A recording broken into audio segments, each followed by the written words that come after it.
Tá?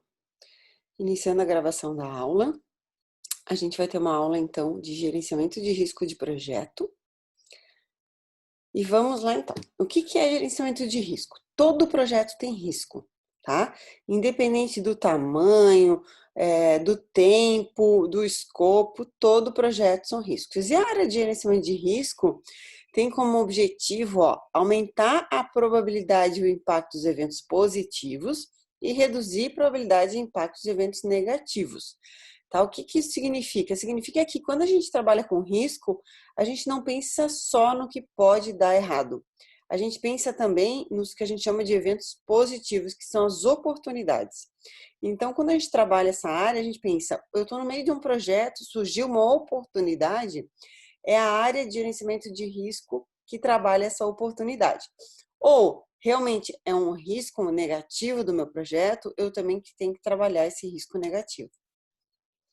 Então, aqui no nosso fluxo resumido de processo de gerenciamento de projeto da sexta edição, a gente tem a área de risco, essa área cinza aqui, riscos de projeto, onde a maioria dos processos de gerenciamento de projeto está no planejamento, Lembra que a gente tem 5 grandes grupos de processos: processo de iniciação, processo de planejamento, processo de execução, monitoramento e controle e encerramento.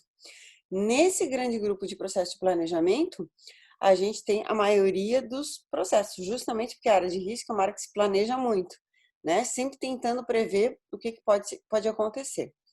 Então, dentro da área de gerenciamento de risco, a gente tem planejar o gerenciamento de risco, identificar os riscos, realizar análise qualitativa, realizar análise quantitativa, planejar essas respostas aos riscos e monitorar os riscos do projeto. Tá? Então, a maioria é nos processos de planejamento. Pode ver aqui, são 6, 5 no planejamento e 1 no monitoramento e controle. E a partir da execução desses processos, eu vou gerar um plano de gerenciamento de risco, que é o meu plano auxiliar, que vai dentro do meu plano de projeto. Eu vou passar um videozinho agora, bem legal para te ver, sobre...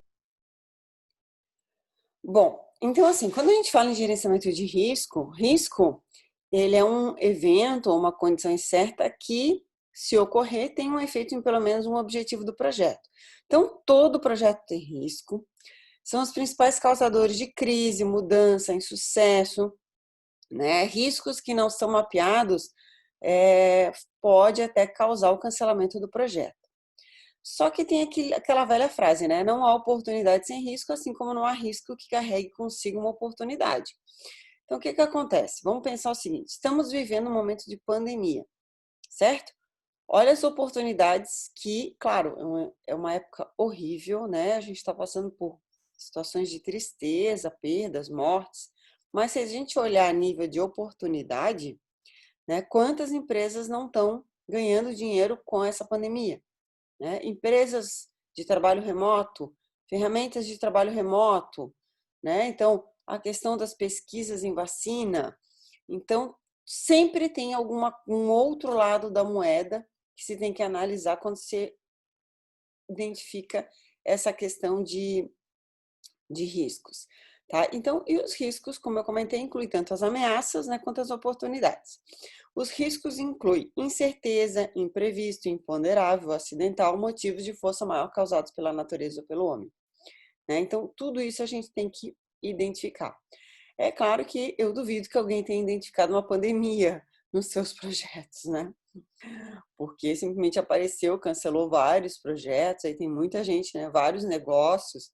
Então, muitas vezes existe esses riscos que vêm de cima para baixo e a gente não consegue mapear na hora, né, atividades que possam estar aí trabalhando para minimizar os problemas que esse risco vai trazer.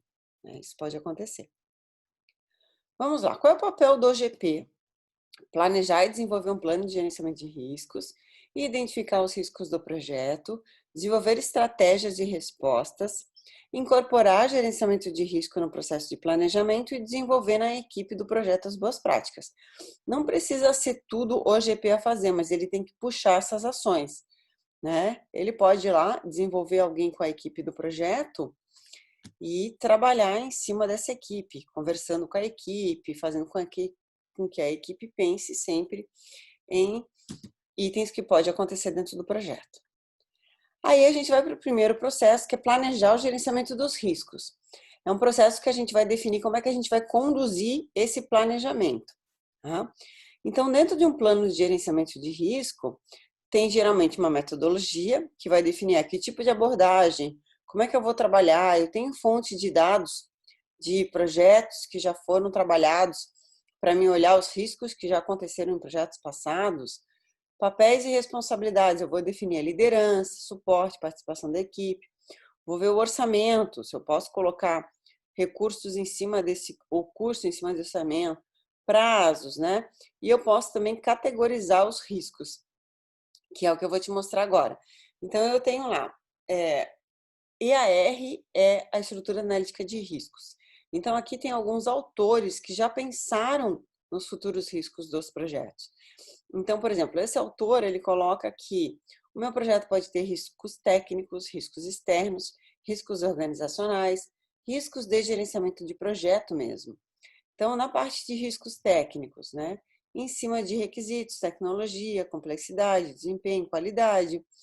A nível de riscos externos, mercado, cliente, condições climáticas. Na parte organizacional, fontes, financiamento, priorização. E na parte própria do GP, o GP pode trazer problemas para o projeto, ele pode errar na estimativa, ele pode errar no planejamento, no controle, na comunicação. Então, muita coisa pode dar errado quando a gente trabalha com projeto. Aqui tem um outro autor também que coloca vários problemas com riscos, riscos econômicos, contratuais, riscos políticos, riscos de execução, riscos gerenciais. Quando a gente vai fazer um brainstorm de risco no meu projeto, é sempre bom ter esses apoios, né? Ter essas categorias de riscos para a gente checar se nenhum desses riscos pode estar dentro do meu projeto.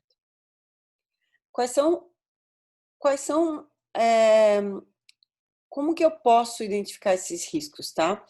Dentro desse processo de determinar quais são os riscos do meu projeto.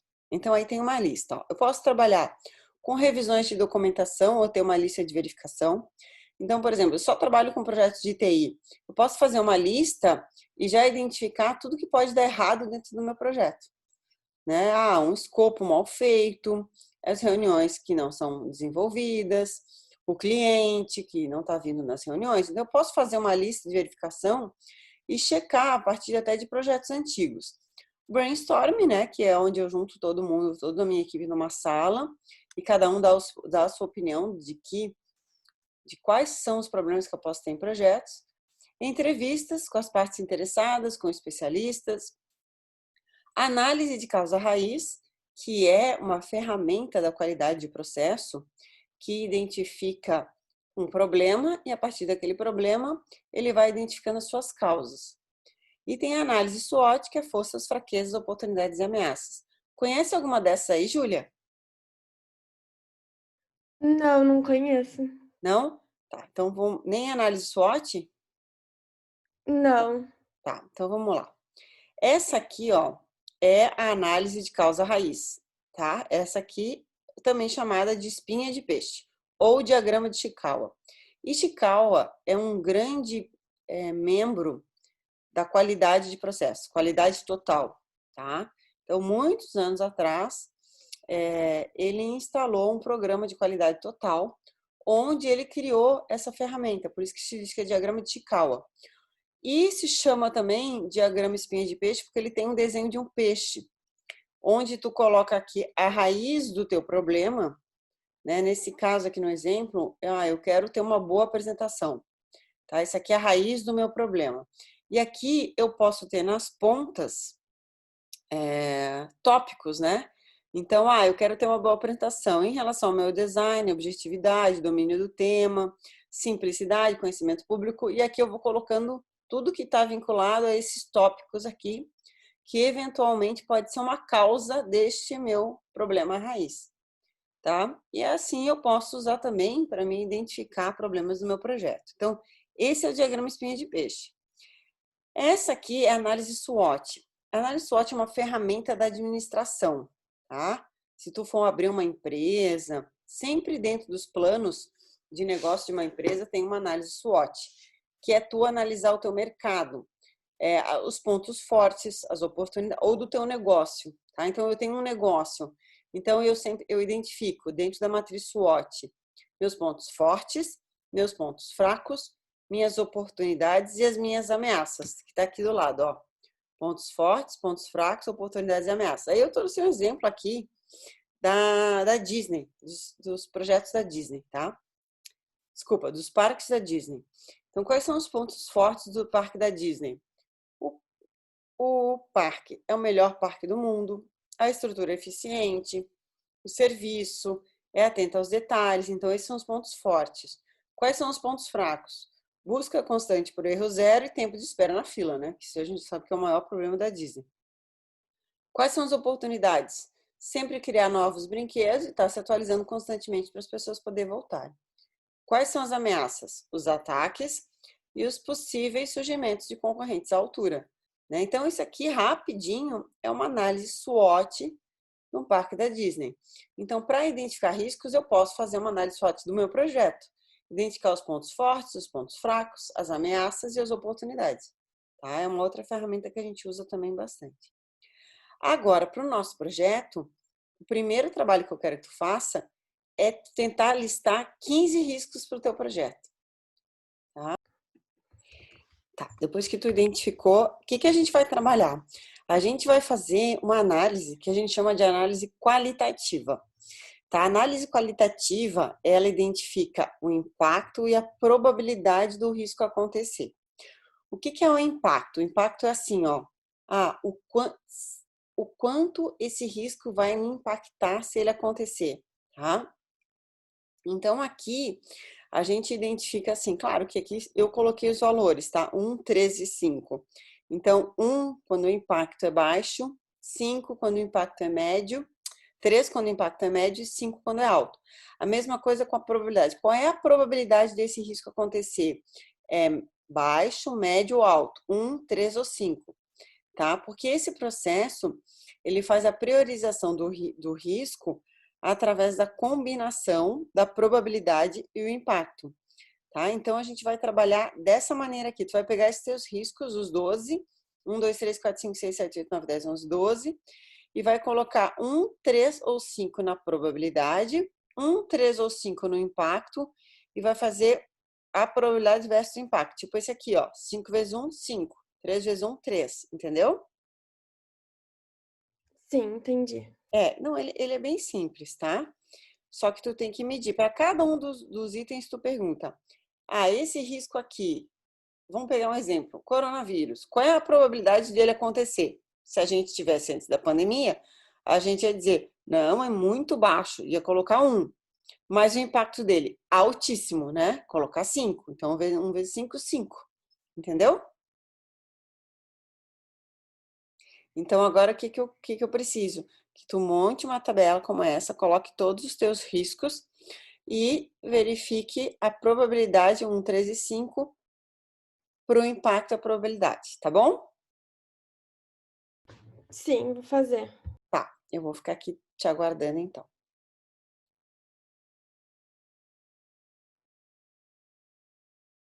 Aqui. Tá, então a gente realiza a análise quantitativa. Tu tem a qualitativa e a quanti, tá? A quanti é quando tu pega esse probabilidade de impacto que a gente colocou lá 1, 3 e 5 e a gente coloca valores numéricos, tá? Então, quando eu falo assim que a minha probabilidade é baixa, eu não coloco, o baixa é o qualitativo, né? E o quanti é eu dizer, não, eu tenho 30% de chance desse problema acontecer, tá? E o impacto é o valor. No qualitativo eu coloco baixo, médio, alto. Aqui não, aqui eu coloco o valor, tá? Então a minha análise quantitativa é o processo de eu analisar numericamente os efeitos do risco do meu projeto. Então aqui eu tenho um exemplo, ó, evento de risco. Seleção incorreta da equipe do projeto pode acarretar em falta de experiência. Minha probabilidade 30%, meu impacto 40 mil. Meu valor esperado. O que é o valor esperado? O valor esperado é o que a gente chama de VME, valor monetário esperado. Esse valor monetário esperado, eu posso colocar ele no orçamento do meu projeto, tá? Como um efeito caso algum custo aconteça. Né? Aqui tem outros dois exemplos aqui, ó. Falta de disponibilidade, 20%, 39%, aí faz a combinação, né? 20 vezes 39, 7.800, a mesma coisa aqui. Então, essa aqui é a análise quantitativa. E, por último, o último processo é planejar as respostas aos riscos. É eu realmente identificar qual é a estratégia que eu vou utilizar. Tá? Então, esse processo ele desenvolve opções e ações para aumentar as oportunidades e reduzir as ameaças. Então, quais são as estratégias dos riscos negativos? O primeiro é eliminar. Eu vou lá e tiro totalmente essa ameaça através de ações. Então, vamos por exemplo, assim, ó, o time não conhece a tecnologia, tá? Esse é um risco. Qual é a minha estratégia? Dar curso para o time conhecer. Então, eu estou eliminando esse risco, tá? Transferir é quando eu contrato, eu passo esse risco para alguma seguradora ou algum fornecedor, entendeu? Eu não. Geralmente é muita coisa de seguro.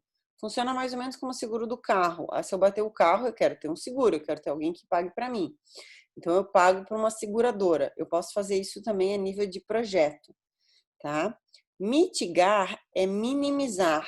Eu não consigo eliminar o risco, mas eu mitigo os riscos, eu minimizo os riscos, ou seja, eu reduzo a probabilidade e o impacto dele. E aceitar é quando eu não tenho o que fazer, né? Eu não tenho nenhum tipo de. Não consigo trabalhar naqueles riscos. Embora eu sempre tente buscar ações para ele, eu não consigo se aceitar paciência, se acontecer paciência. As mesmas coisas para os riscos positivos, tá?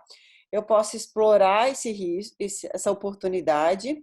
Eu identifiquei que aqui pode nascer um novo projeto, por exemplo, e eu vou atrás, né? Eu posso compartilhar, chamo uma empresa parceira e compartilho a oportunidade para a gente trabalhar junto. Eu posso melhorar, aumentando a probabilidade de impacto dessa oportunidade, ou eu posso simplesmente aceitar e dizer, tá bom, tá lá, mas eu não vou trabalhar com essa oportunidade. E aí, eu não posso esquecer também de monitorar e controlar todos esses riscos depois, né? Eu vou implementar esses planos de resposta aos riscos acompanhando, identificando e monitorando. E como é que eu vou fazer isso? Na nossa última tarefa da aula, a última dinâmica, que é o plano de risco. Esse plano de risco é o mais importante para o projeto.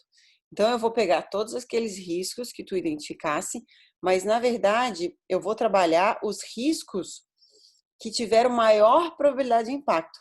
Ou seja, aquela combinação que a gente fez a multiplicação, é 1 vezes 3, 5 vezes 1, eu vou pegar os riscos que tiverem maior combinação, 5 deles, e eu vou fazer o plano de respostas aos riscos, porque eles são os riscos que têm maior probabilidade de impacto de acontecer dentro do meu projeto. Então, eu vou criar um plano A, né, que é um plano de prevenção. Eu tenho o risco e tenho o plano A. O plano A são ações, tá? Então, eu tenho o meu risco. O que eu posso fazer para que o meu risco não aconteça? Daí eu coloco aqui na prevenção. E no plano B, o que eu faço se ele acontecer? Tá? E a minha estratégia, que é eliminar, mitigar, aceitar ou transferir, eu vou colocar em cima do risco A, do plano A, tá? Porque já aconteceu, né? Então, a minha estratégia é sempre ligada ao plano A. Então, eu vou agora, o que tu vai fazer, Júlia? Tu vai pegar 5 riscos e vai fazer o plano A, o plano B e a estratégia, tá? E depois vai me mostrar. Combinado? Uhum. Então, tá bom.